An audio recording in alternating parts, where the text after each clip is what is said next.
Blog Talk Radio.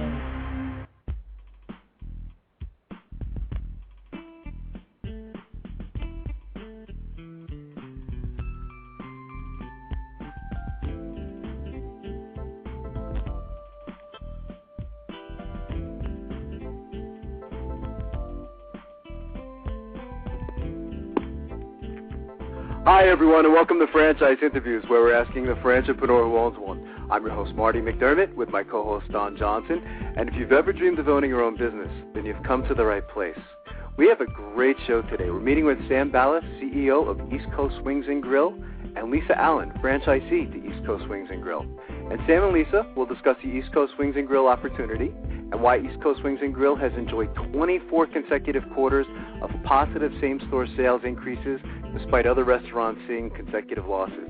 And that's coming up in segment 2 of Franchise Interviews, so stick around because we got a great show.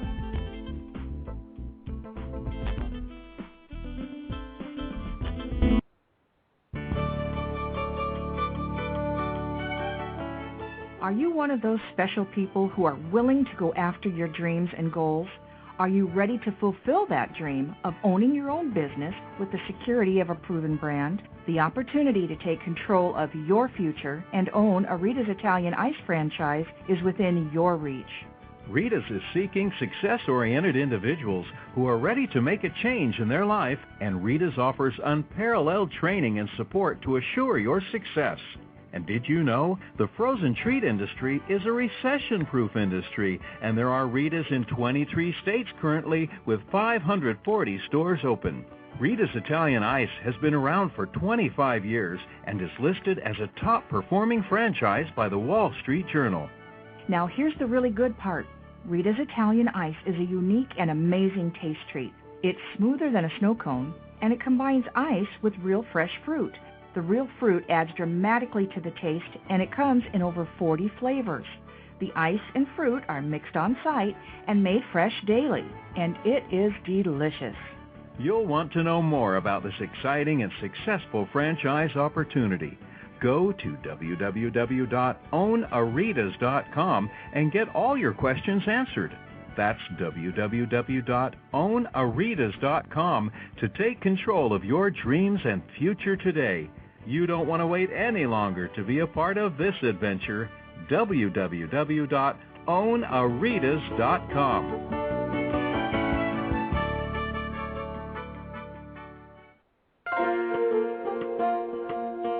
Who's helping build America one small business at a time? Franchise Inc., a free consulting service. For years, Franchise Inc., a national company, has been helping people franchise their business concept and help folks like you own a franchise. With over 2,500 franchise systems out there, it can be awfully confusing. Don't take chances with your future. At Franchise Inc., we've done the homework for you. We can help match your interest and background with the franchise that's right for you. And we only work with proven franchise systems with a solid reputation and track record of success.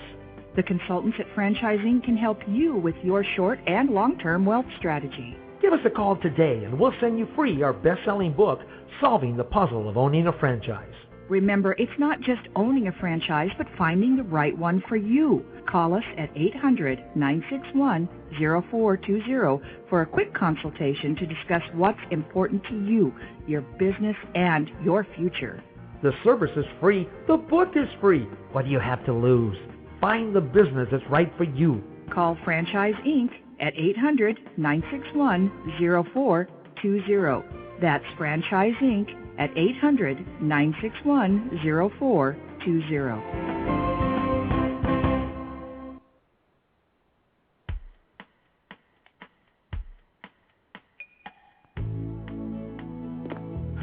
Hi, everyone, and welcome back to Franchise Interviews, where we're asking the franchipreneur who owns one. I'm your host, Marty McDermott, with my co-host, Don Johnson. And if you've ever dreamed of owning your own business, then you've come to the right place. And today's show is being brought to you by Franchise Times Magazine. Franchise Times is the only publication that targets both franchisors and multi-unit franchisees and is a must-read for anyone looking to buy a franchise. How you doing today, Don? Welcome back. Same to you, Marty. I'm feeling good this week. What about yourself? Good. Same here. I'm happy it's March. You know, it's, I don't know, March always seems to be a milestone, especially when you live in Pennsylvania. You know, it's just getting through the winter. It's just Well, I thought it was because you're Irish and St. Patrick's Day is right around. Well, that's that too, but I didn't want to say that on the show. And my birthday too, so yeah, it is. It's my dad's birthday. It's sign of spring around the corner. Yeah, it's baseball season. So there's a lot of good things. That Stay come positive, with March. right. So absolutely. So just very excited. We had an interesting show last week, Don. We of course we brought Mary Jo in from Franchise Times magazine, and she spoke about the Doherty family, which is in your neck of the woods. I thought that was a great story. Talking about family business and the complexities of family business. And we also met with Jeff Hill, who is the Vice President of Rourke Capital Group. They have a bunch of franchise systems under their flag. They have Carvel, Cinnabon, Schlotsky's, Moe's, Southwest Grill, Seattle's Best Coffee International, McAllister's Deli, Money Mailer, Fast Signs, Batteries Plus, and Primrose School. And I remember last week I was reading the list. I ran out of breath on the Batteries Plus. Right. Not realizing they had so many. It was a great show. I mean, it proves and first with Mary Jo, great having her on, of course. Yeah, and, she's wonderful. It's great hearing those family success stories, and now great article. It's that's why we always look forward to getting the magazine. And as far as Jeff Hill last week, it just shows you the power of franchising. I mean, here's a big company. A huge company, and they believe in franchising. Look at all the different companies they have, the diversity of the different industries, from food to signs, to batteries, school. So it just gives the industry confidence, and a company like this can come in and specialize. A private equity firm is specializing in franchising like this. They believe in the power and the success rate. Yeah, and they're pretty selective too. You can see that. Talking to Jeff, as far as who they're going to bring under their umbrella.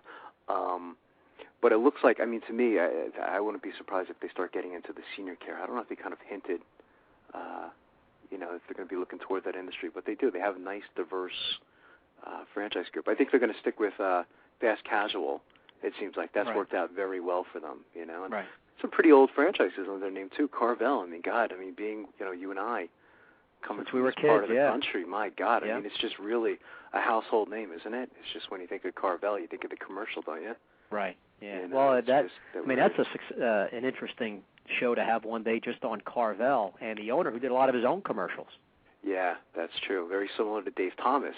If you think about it, this guy was a real innovator, a pioneer. You're thinking that Dave Thomas was one of the first guys to do, the commercials. But no, this guy from Carvel, and I forget his name. I think it was Tom something, wasn't it?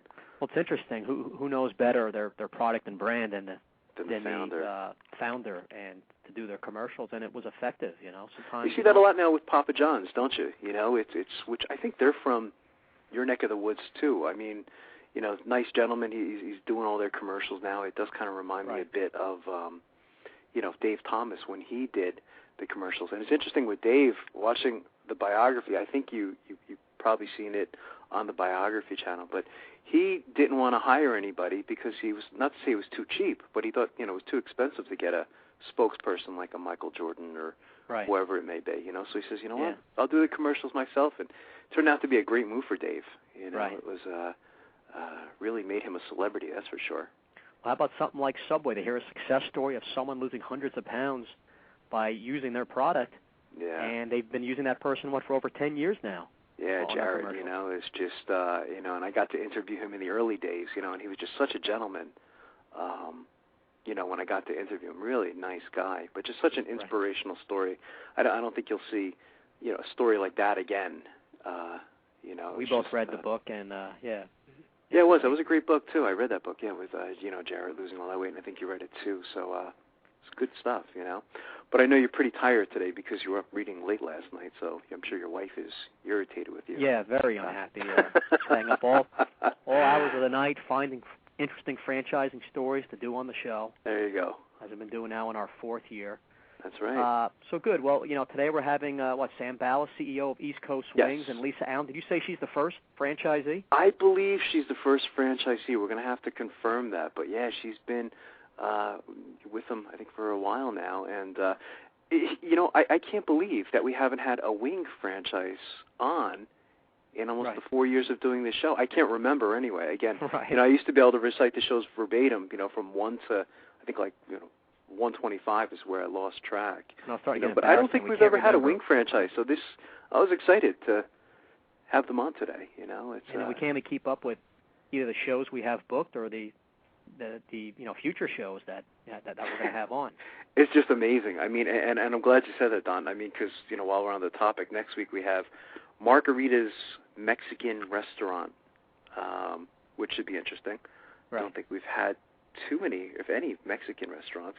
Then we have the legendary Dr. Scott Shane, Born Entrepreneurs, Born Leaders, how genes affect your work life. We spoke about this on the show. In fact, I think we referenced that article he wrote for, I think it was the New York Times. Fetch Pet Care, I think you're familiar with them. Ronnie Deutsch, it's kind of celebrity, isn't it, in the world of franchising? Yeah, fast-growing franchise. They've put together a year-round service-oriented franchise besides taxes, and she's interesting in her own right. Known nationally, and looking forward to that show in a few weeks. I've never spoken to her before, but everyone that I know that has spoken to Ronnie Deutsch says nothing but great things. I said, "Oh, you're going to love her on your show," So definitely looking forward to that, So yeah, we've got a bunch of great things, and then we have the franchise show. I know you're going to be exhibiting there. Right, in about a and month. I'm going to be heading there as well, walking the floors and shaking hands with everybody and things like that. So International Franchise Expo in D.C. coming up, yeah. Oh, it's so much fun. I love going there. It's like a reunion sometimes, you know what I mean? Right. It's like a high school reunion. You go there and you see your old friends and stuff like that, and it just really is a great time. So a lot of great things happening, in the next couple of months, so looking forward to that. Here's Marty, first article, the Wall Street Journal, Living with Chains. For entrepreneurs looking to buy a franchise, here's one thing to prepare for, culture shock by Laura Lorber. There are entrepreneurs and there are franchisees, and they aren't necessarily the same thing. The most obvious difference, people who buy into a franchise play with someone else's rules to reduce their risks and boost the chances of success. But entrepreneurs often thrive on risk and want to chart their own course to success or failure. I like that. Strong opening paragraph, yeah. Yeah. These days, of course, franchising no doubt looks alluring to entrepreneurs who like the idea of reducing their risk by following a path others have already forged. But do they know what they're getting into? Are they prepared to deal with the restrictions of a franchise? To understand better the gap between the two worlds, we spoke with someone who's navigating both, Tom Simonian. For more than a decade, the 50-year-old Mr. Simonian has run his own business in Chicago area, providing corporate incentive programs. Then last year he decided to buy a dry cleaning franchise from Cleaners Depot franchise out of Westchester, Illinois, for a little over $1 million. He plans to buy another location this year. To be sure, he had some idea what he was getting into. He got a close look at the franchise world as a supplier and consultant to McDonald's Corp. For over 20 years, 14 with his own company. The Wall Street Journal spoke to him about the pros and cons of using someone else's playbook and how entrepreneurs can prepare themselves for the culture shock. They asked him, Marty, what has it been like to become a franchisee after running your own business? And this is kind of interesting. We've gone over this. He says, I've been on my own for so long, it's hard to fall within the confines of a structure that you don't have control over. It's good that they've got most of the answers for you. They've experienced it. They've got the systems all in place. From that aspect, it's very easy. You don't have to go through, like I did when I started my business, a lot of trial and error and making a lot of mistakes to find which path to go down. The path has already been paved for you. Wow. You have a supportive team at the corporate headquarters. You have training, marketing, legal support. You have all that support that you wouldn't have if you were on your own. Or if you do, it comes at a heavy cost. In the franchising world, you're sharing those costs with other franchisees. Wow. So he obviously understands what he's getting into, right? I mean, here he was, an entrepreneur. He understands the whole concept of following a system. It would be interesting, to have someone like that on the show, and just talk to him about the challenges, because I think it would be very hard for him. Even someone like you, or myself maybe, as we're very pro-franchising, but I'm curious how we would be at following the franchise system, because I think, we do have that creativity to us, Over the years, Marty, franchisors, for the most part, would have someone who's fresh, who hasn't owned a business, or certainly hasn't been in their industry. Right. So they don't come in with, any set things that they're used to doing. They can teach them fresh their system, and that's how they're going to follow it. So this is interesting. Someone's been in business so long for themselves. You wonder if, like, some of the franchisors, Don, and I get this feeling sometimes, some of the ones that we talk to, you know, would they be skeptical of bringing someone like this? And I bet you, by the way, he'll be an exceptional franchisee because I think he understands the concept of franchising, right, and why he bought into it. But you wonder if some of them would be skeptical and saying, you know what, this guy is too entrepreneurial to bring into our system. You know, it's kind of interesting. You know, that's why there has to be a lot of communication with the franchisor and a lot of soul searching. You have to accept the fact that, okay, this is going to be a different situation for me. I mean, would you take him? I mean, if you were the franchisor, you know, and somebody comes up to you and says, you know, this successful entrepreneur, you know, I've done this, blah, blah, blah, blah, and now I want to get into franchising. I don't know how I would feel about that, you know, about taking him into the system. But again, I if I had to bet money on, I bet you he's going to be a successful. Well, it's pros and cons. This guy's not going to be as nervous to get into business for himself. He's been doing it a long time, so this is not going to be a big shock. It's just a shock that he's not going to be able to call some shots in certain situations. But maybe having his own non-franchise business, you know, has beat him up a little bit, and he doesn't really want to go through the trial and errors, like he said. Yeah, in the opening paragraph that you read, too, you know, we're talking about the element of risk, you know, and this guy's been taking risk his whole life. Maybe he doesn't want to do that anymore. He realizes that, you know, the statistics for franchising compared to the non-franchise route, franchising is definitely more successful when you look at the numbers. So this person goes on, he says, you're not out there alone. If you're short on some inventory, you can call one of your neighbor franchisees and pick up some inventory items. If the equipment goes down, I've got the franchisor's maintenance staff. Yeah. I thought maybe I would be troubled by wanting to do things and then them not allowing me to do it. Although that's happened, I've never wished that I hadn't gotten into franchising because I'm handcuffed. All the positives far outweigh the negatives.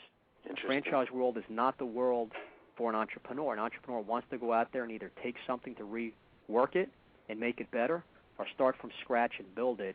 A true entrepreneur wants to do everything and to control everything.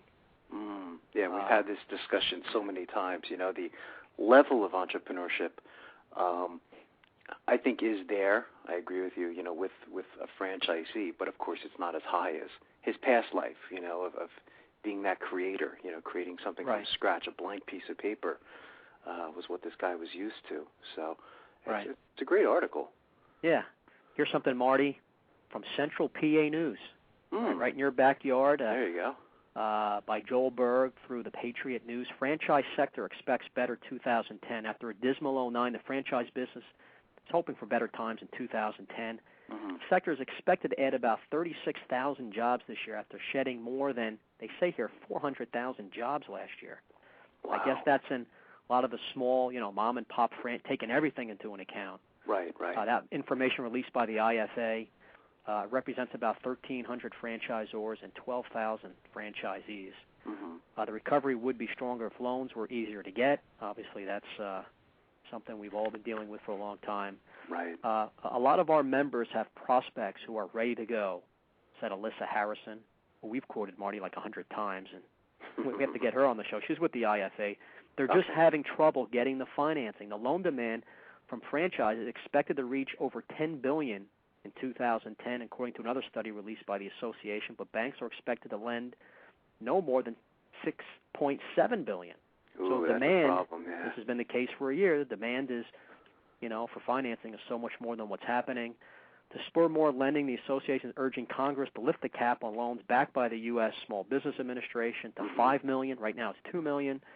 A higher cap would allow entrepreneurs to open multiple locations of the same franchise. At the same time, franchisors have gotten more creative with how they bring on new franchisees. For example, they have restructured their agreements to reduce startup costs and have provided their own financing. Interest in franchises typically rises during a recession because people without jobs see them as an opportunity. And as the current recession lingers, even more people are considering business ownership. There's a lot of people out there. It's just the financial standards are absolutely higher, says Mark Siebert. He's with iFranchise Group. Unemployed managers and executives are particularly keen on starting their own ventures. According to Chicago-based placement company Challenger Gray and Christmas, those taking the plunge have increased in number as job hunts last longer. In the third quarter of 2009, almost 12% of job-seeking managers and executives started their own companies, up from 6% same period prior year, Marty. So a lot more people are starting businesses. This environment is not very conducive for starting a business, which makes the increase in entrepreneurial activity among job seekers that much more remarkable. Right. Challenger says. Credit is still difficult to obtain. Spending by business and consumers remains relatively meager. However, there have been signs that the economy is finally stabilizing a little bit. So, anyway. Yeah, we've seen that. Yeah, I mean, we say there's signs, but it just seems like it's moving a little slow, doesn't it? Right, yeah. And you talk about being handcuffed. A lot of these franchisors, I think, are handcuffed because they can't sell the franchises, So it's really affected the whole franchise community. It was interesting. Last week you mentioned one of the articles you were reading, I think it was up to like 90, was it industries are franchising? Right. I've never seen that number before. I've seen 80 a couple times, but it seems like it just jumped from 80 to 90. I'll have to check that source. But, well, things still continue to grow. People are still franchising concepts. I get these calls all the time throughout a month, and there's a lot of stuff going on. There's a lot of new creativeness, and soon we're going to have a show about financing, but not your traditional just going for a business loan SBA. We're going to have a show about other creative ways for people to open up a business, maybe find a local partner, use their retirement funds, other non-SBA type of financing programs for people to get. So we'll eventually get that information out to people too. Yeah, who we should get on the show again too, Don, who was fantastic. It was on a 3-year show. Dr. Hayes just wrote a book on this topic as well. Right. So I'd like to perhaps get him on the show as well. I think so. Help Your Bankers Say Yes: How to Get a Loan to Open Your Franchise by Jeff Sieber and Dr. John P. Hayes. And I read it. I mean, I went right through it. It's an incredible book. I don't know when it's going to be released, but I'd like to have him, in on that show. That could be a 2-hour show. Definitely. Because it's so important. It's just such an important topic right now. I mean, the whole franchise community should really listen to that particular show. So yeah, I'd definitely like to talk about that in the very near future. We got to talk about that soon. Right. Yeah. Here's something, Marty. TampaBay.com. No job, buy yourself a business. Jobs are still scarce, so the unemployed are reinventing themselves and becoming the majority of new franchise owners, industry sources say. The troubles in commercial real estate are making it easier by driving some landlords to negotiate, sometimes offering several months free rent or paying for remodeling. We've talked about this, the opportunities during the rough time with financing rates being low. Trying to find lease space is great. Maybe consultants charging less, or a lot of things to take advantage of during these times. While banks continue their tight grip on lending, some franchisors are seeing a dip in investors and are responding by lowering fees and offering internal financing deals. But without a loan, a home-based franchise becomes an affordable option for those wanting a fresh start on their careers. Areas that are expected to increase in popularity are the quick-service restaurants, real estate, senior care, eco-friendly businesses, and health. When the economy slows, people think opportunities become harder to find, says Jason Mates, a franchise development advisor out of Florida. If you have an entrepreneurial spirit, now can be the best time. Mates is director of franchise development at Cruise Planners, where the fee is about $10,000 to start a home-based travel agency. Cruise Planners has added 200 new franchisees in 2009, with 52 new units in Florida. So for last year, lousy economy. Everything's been documented. They added 200 new franchisees. I mean, that's incredible. I'm familiar with them. Yeah, I had a student a long time back that was, I think, looking at them because they're a home-based business opportunity too, aren't they? I mean, it's, I guess, something you could do right from your home. But yeah, I mean, it must be frustrating, Don, because for a lot of these prospective franchisees, I mean, you got this so much space. There's a lot of great lease space available right now, and as you said, many of the franchisors are waiving the franchise fee and things like that. So you got all these wonderful opportunities, and then you come down to the final step of getting that loan, and it's just, I guess for guys like yourself, it's got to be a challenge. It must make days pretty interesting for you. And the last quote this guy makes, Marty, goes, I think people just aren't aware of all the opportunities out there. And that could be correct. That's why franchise consultants, we think are so valuable to help people because there's so many opportunities, and they can save time and money and really have people focus and learn about themselves to make the right decision. He says they think of a Subway shop or a hamburger joint, so they feel it's not a path to look at because it's too expensive. Maybe the guests we're going to have on today could maybe make a comment about, everybody just thinks of franchising to go into food.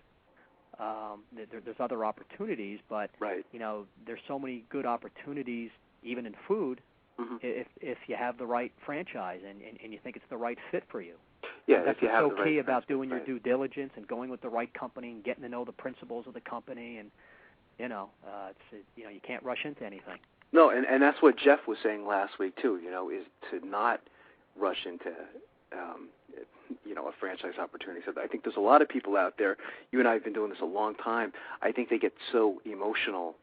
I remember doing franchise shows, and people just getting so emotional about the franchise, Right. and so it could be dangerous at times too. I mean, you really have to get as much information as possible to help you make a rational decision.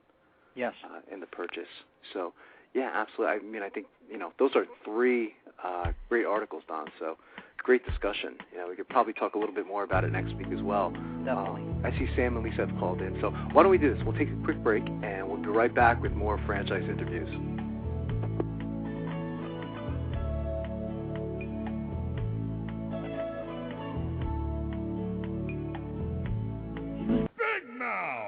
Okay, you've got my attention. It's a rare event in the world of franchising when an opportunity comes your way that can and will thrive in almost any economic environment. It's here, and its name is Big Mouth Advertising. Big Mouth. BMA is a leader in the exciting world of mobile media advertising.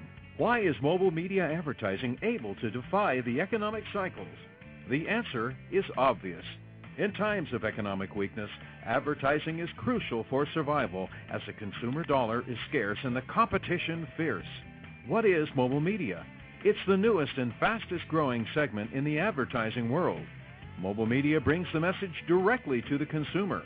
Mobile media goes to the consumer in traffic where he eats and where he plays. It quite simply cannot be turned off or thrown out. And when you join the Big Mouth team as a franchisee, you are joining the best. The Big Mouth advantage is simple and successful. We invest in a strong infrastructure and in great people. As a franchisee, you have access to this entire system, including telemarketing, sales maximization, general and administrative support, design and creative services, even billing and collection services. All you need is a mobile media vehicle, a driver, and the willingness to create a financially sound and limitless business for yourself. There are no long-term leases to sign, no expensive build-outs, no office personnel to hire. You will be part of the Big Mouth advertising community and share its entire website and reception services, as well as its complete back-office services.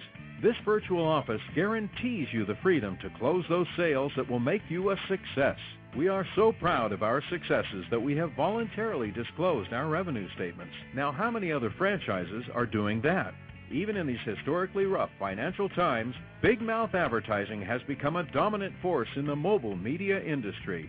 Join the Big Mouth team and take the first step toward financial freedom. Please call Ron at 888-98-GO-BIG.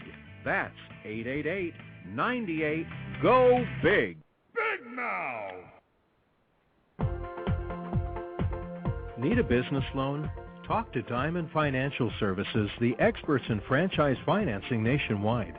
Whether you're looking to start a franchise, acquire an existing franchise, or expand your territory through opening new locations, Diamond Financial stands by your side start to finish. From pre-qualification to packaging and presenting your application to securing a financial commitment, and through the loan closing process, Diamond Financial is there. While you're waiting, thousands of others are making their financial dreams come true. Don't wait any longer. Pre-qualify now by completing a confidential, no-obligation financial analysis. Let's face it, traditional banks just aren't in the business of financing small business. At Diamond Financial, we specialize in securing franchise loans from $100,000 to $3 million and equipment leasing up to $150,000. Let us help you get started. Go to www.franchisefunding.net or call 877-508-2274. That's franchisefunding.net, 877-508-2274.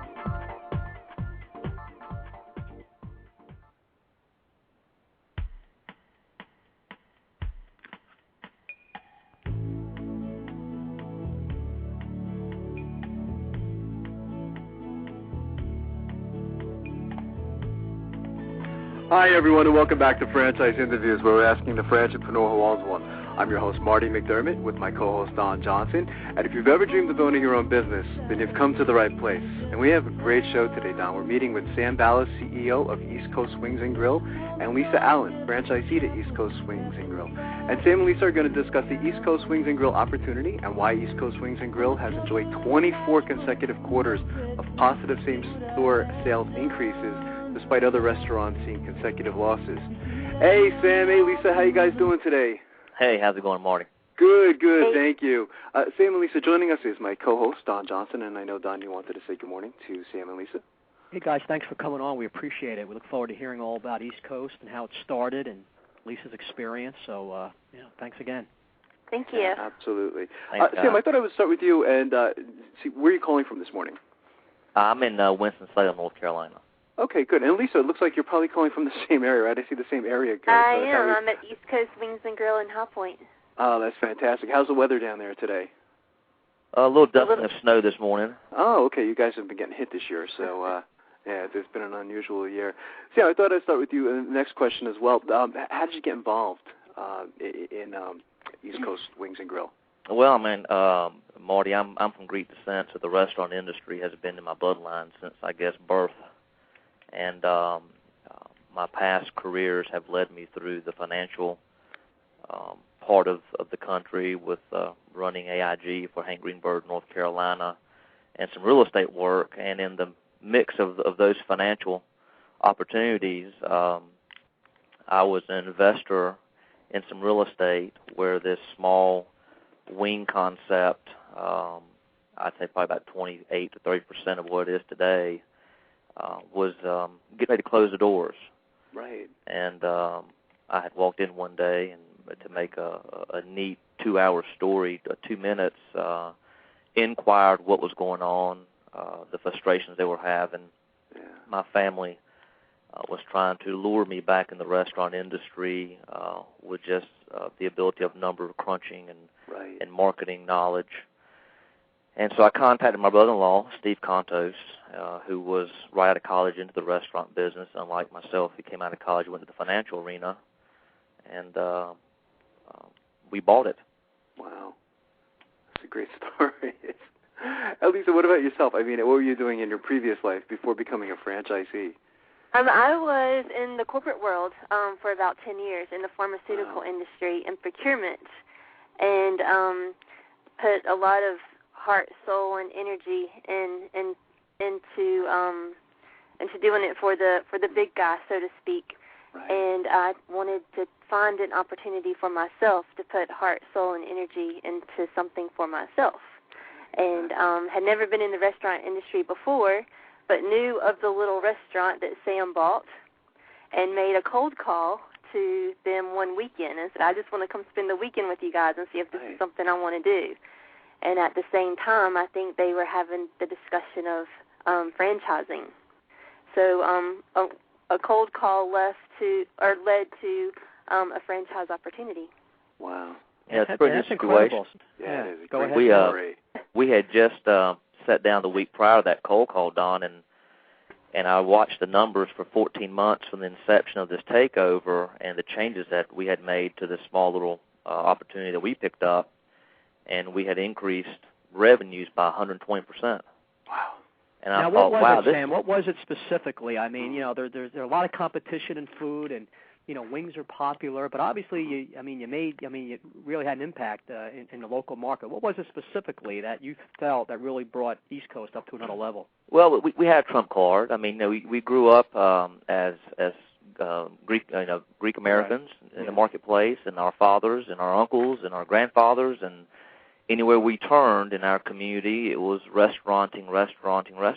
So we recognized very quickly that there was the wing thing was happening, back in the late 90s, early 2000s. And we went in and put a lot of concentration in the quality of product and the service. Once we got the quality of product from where we picked it up at to the point we saw the sales increase, and we got the service of what we've watched our family lines deliver into the restaurant industry, of course, the body count started to increase.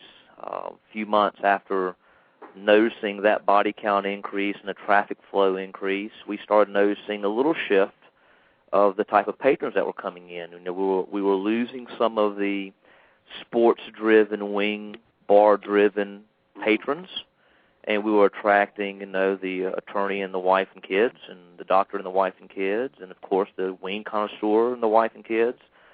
So I walked in probably a week or two prior to Lisa's phone call to the restaurant, reading through and doing what I've done all my life as crunching numbers. And I said, Steve, you realize we're up about 118-point-something% in sales, and, we just broke $1 million in revenue. So by turning it over to that, right, getting more families, looks like it had a big difference. Sure, huge difference. Did you and your brother-in-law buy the business with franchising in mind, to franchise? I bought the business prior to bringing him in by months. Yeah. And we did not buy the business with franchising in mind. We bought the business as an investment, and he was restaurateuring. I, at that time, was working for the now Krispy Kreme CEO, Jim Morgan, with Interstate Johnson Lane. I had left the tenure of operation with AIG and went into a career opportunity. And in essence, it was an investment. And when I saw this change, not just in the traffic flow and the numbers, of course, the revenue, I saw that we had lost a lot of that, what we understood to be wing restaurant drive, more of a dining experience, and frankly, it just kind of turned me on. I thought, wow, what a neat opportunity. Could we build something that could be transferred from one character of person to another as a franchise system?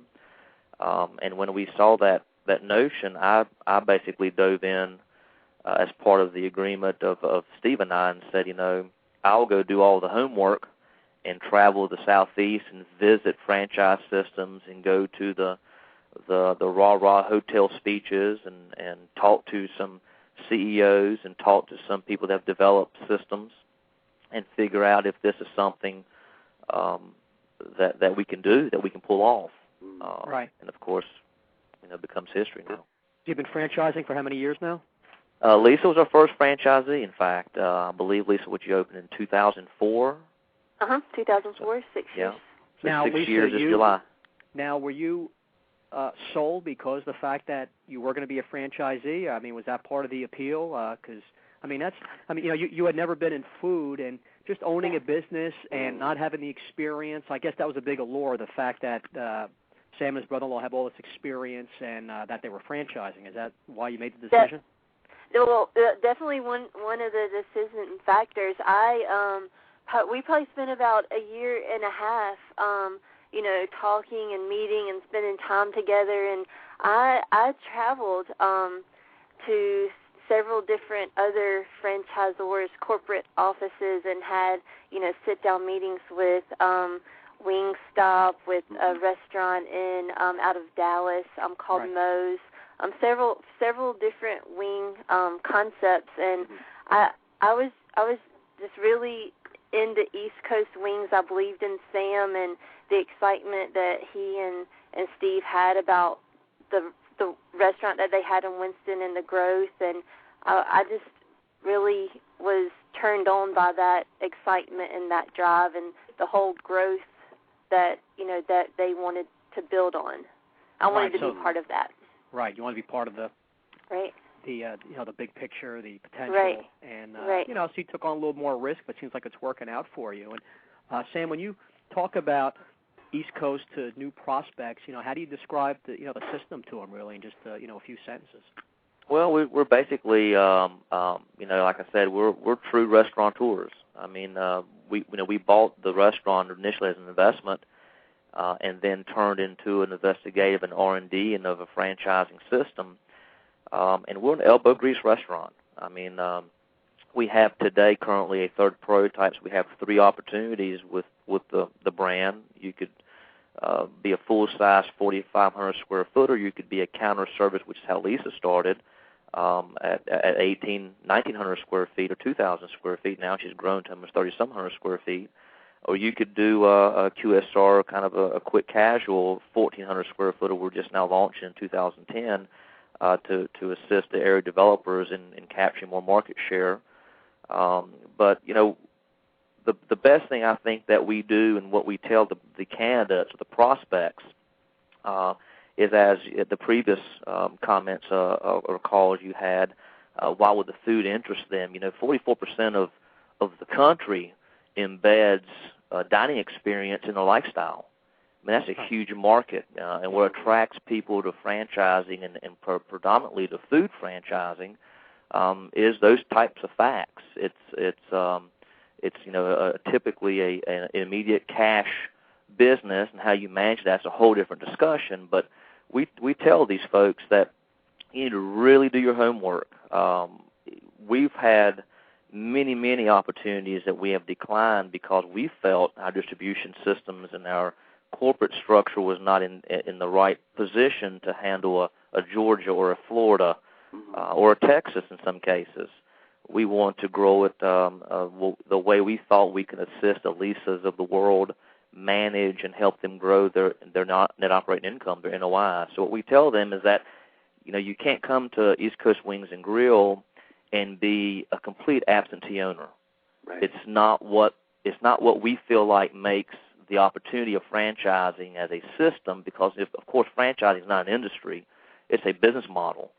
So we don't feel like that you can take a business model and not operate that model with your hands and get dirty with it for the time that we feel like it needs to happen in the restaurant industry in order to solidify the success of that investment in that operation. So we have some folks, CMOs and COOs from Fortune 500 companies that take their parachutes and call us for buying states at a time and things that we've not done. And we tell them, look, you're not going to be able to come to an East Coast Wings and Grill and just purchase it, open it, and walk away and show up once a month. I mean, it's going to take a little more work to make a restaurant product successful. And for me personally, it doesn't matter who you buy. I think that the restaurant segment has to have a little more hands-on in that first year or two you own that operation than a non-restaurant franchise opportunity. We talked about that in the first segment, Marty. The whole communication, making sure people are making the right decision, and really partnering with the right company and realizing what they're going to have to do to be successful. But isn't it great also to hear that a franchise is just not trying to add stores and put numbers in there? It's that slow, comfortable growth. Well, I mean, Don, it's taken me and my management team 6 years to get to the point to where we felt comfortable even budgeting lead generation dollars. Right. This is the first year that we've ever spent any type of dollar to basically brand the brand and let people know, in the southeastern market or a nationwide scenario, who we are, that we exist, and here we come.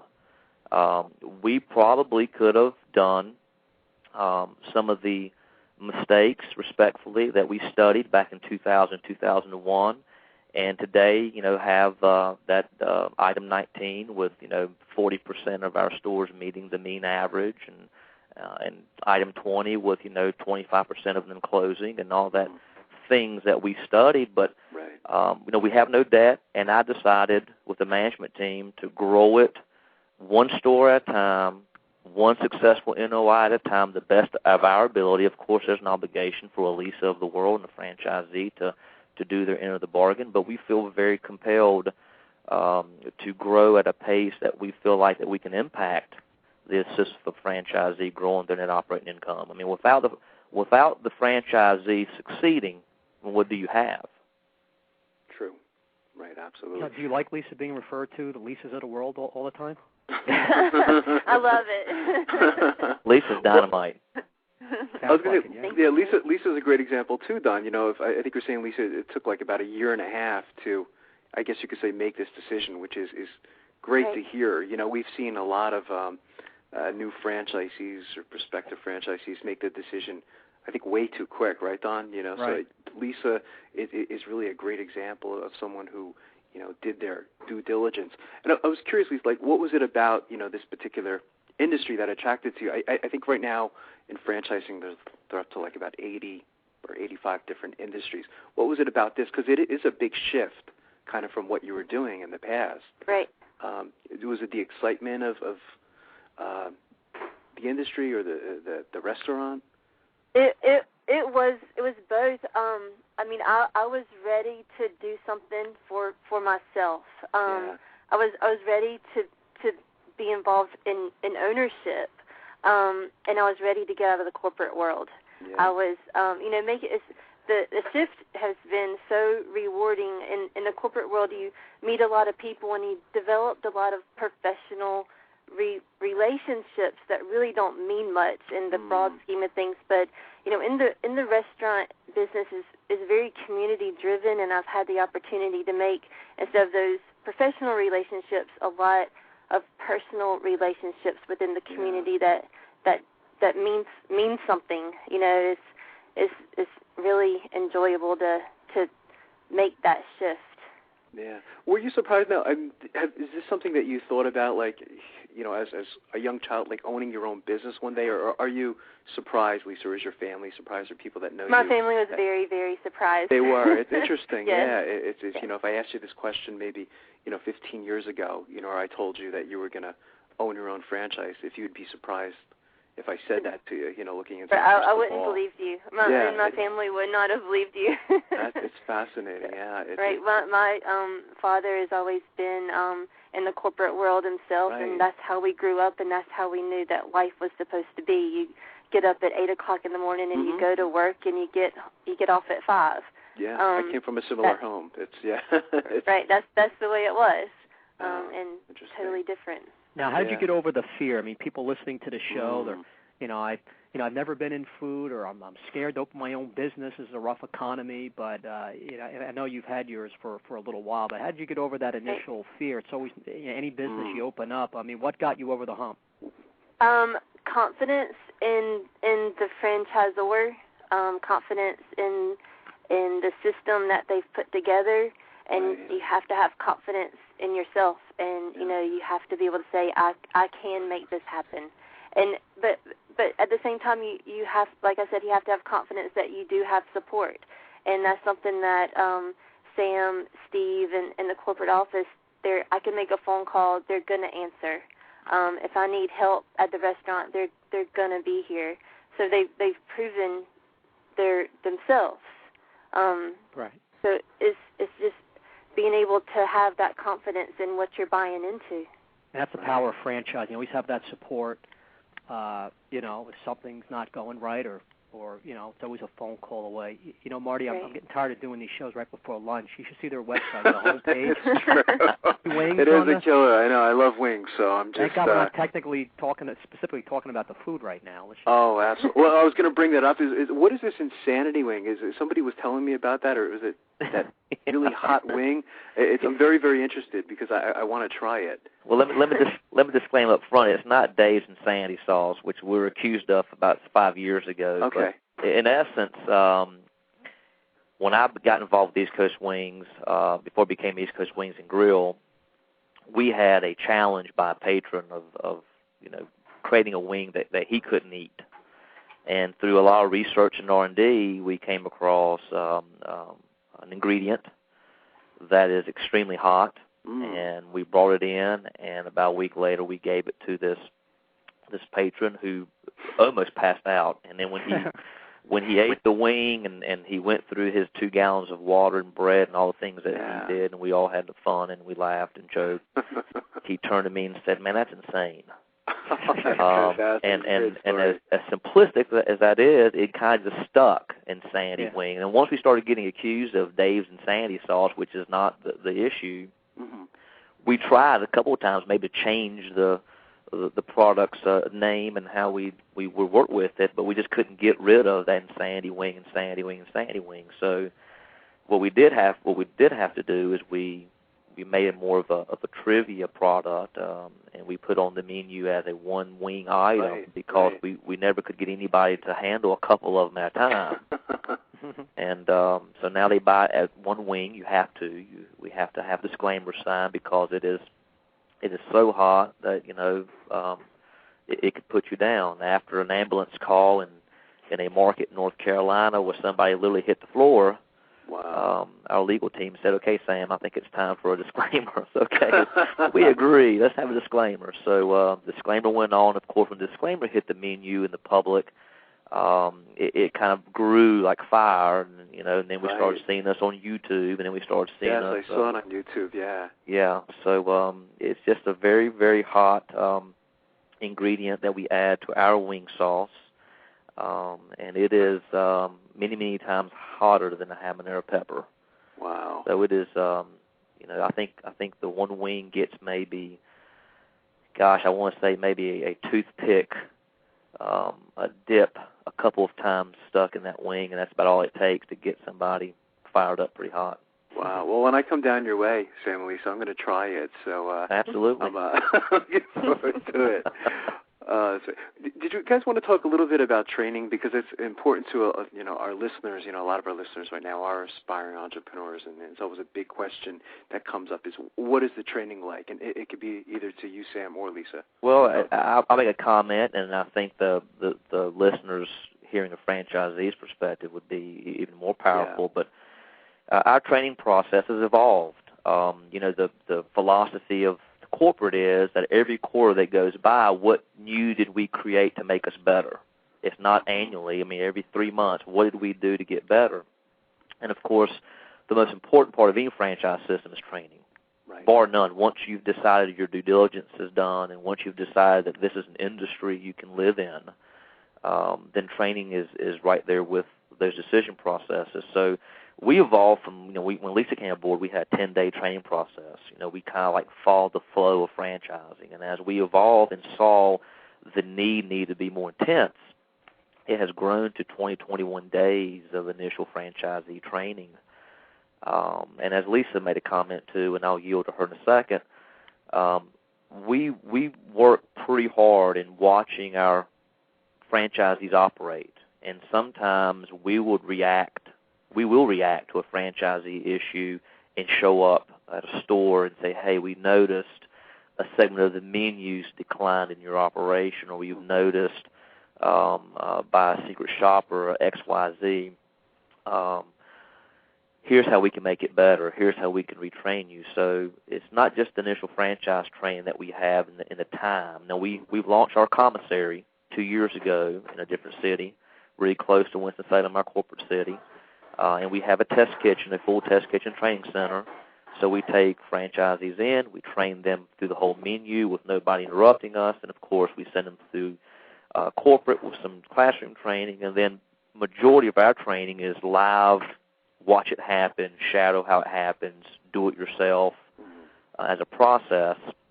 And then when we do our field work, we now have transitioned our inspection process, as all franchising has, into kind of more of a training process. Now when we go to a store, our field team is told, which Steve oversees, basically you go into a Lisa store, who's an excellent operator, and you're going to find very little probably non-spec situations, but there's always got to be something there you can help her get better. What can you help her do to become a notch better? And, of course, in Lisa's case, not to get her too overbloated here, but in Lisa's case, it's hard to do. It's hard to do when you have a franchisee that's excelling the way she's been excelling, and thank goodness for the whole system for that matter at this point. But there's always something there that can be done to help them get better in their operations. So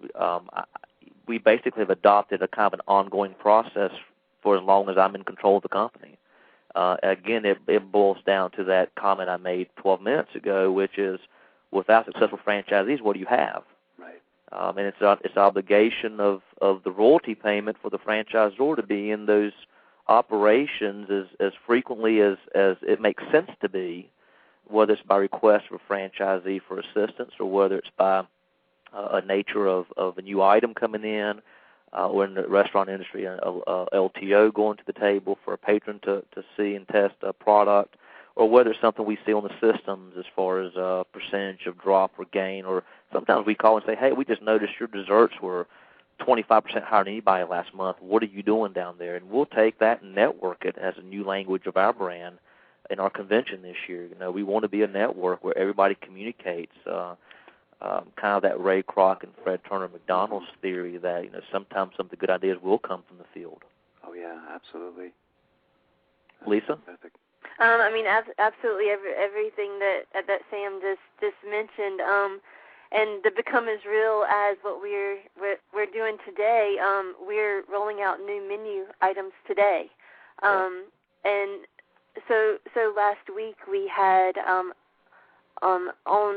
on hands training at a facility off-site to other restaurants that is corporate sponsored, and we all met there and literally cooked new item to new item.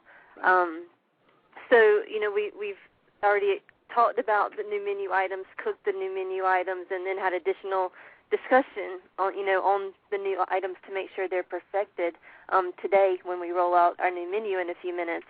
And in addition to that, probably the thing that I enjoy most is that our network of franchisees is becoming tighter and tighter, meaning that franchisees talk with other franchisees. I was just yesterday at a food supply store in Winston, and there were 2 other East Coast Wings franchisees there preparing for the new menu. And so, you know, we're having general conversation, you know, about the new menu items and how we're going to do different things, and this is going to work and this isn't going to work. So, you know, it's really awesome to have franchisee peers that can talk and discuss things offline. It's a really good feeling to know that you have franchisees out there that, you know, are doing the same thing I'm doing today at 11 o'clock, rolling out a brand new menu and making sure that everything is as perfect as possible. And we encourage that. We encourage our franchisees to communicate network because we're not ever going to say we're the smartest in the business. Right. But we will tell our franchisees we'll support them all the way through the battle. Yeah, absolutely. That's exciting, rolling out some new products. Keeps everything fresh and people motivated, and I'm sure it's going to trickle down to the customers. Keep coming back when they're seeing there's some new things going on. So, and ultimately, Don, that is the win. When you have 24 consecutive same-store sales growth quarters, we just finished a 1.57 in January, a 2.1% in February same-store sales growth, and 10 over 9. It looks like that March is heading to be another good month. So this quarter most likely will be another positive growth. All that's driven by the patron. Right. the revisits and bringing the new patrons with them, our new customers. So I think that we've got a good formula between franchisee, franchisor, and supplier systems in place, and that stool's fairly strong right now. So we're hoping to take this year forward and introduce it to the right prospective franchisee and candidates and grow it with the same type of talent we have now in our franchise system as our franchisees who are out there. good. And a game plan for 2010 should be to have plenty of East Coast all around Monmouth County, New Jersey. That's true.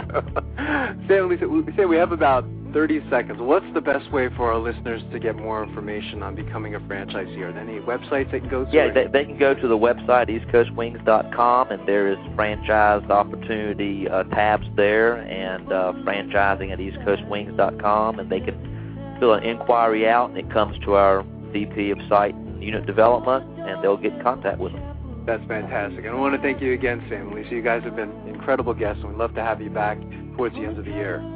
Great. Thanks, Maury. Thanks, Don. So much, Lisa. Thanks, Sam. Thanks, Sam and Lisa. Bye. Great job. Thank you. Bye-bye. Bye-bye. Great show, huh, Don? Yeah, the time goes so quickly. I love hearing how franchise system has grown, and interesting with Lisa being the first franchisee. I don't know, that might be a first for us. Maybe, I guess. It could have been, yeah. It's just interesting. I mean, it was really, she was a great example, though, wasn't she? I mean, of just, someone who's come from, we spent so much time talking with people who have come from corporate America, and this is a lot different, but, she seems very happy doing what she's doing, Right.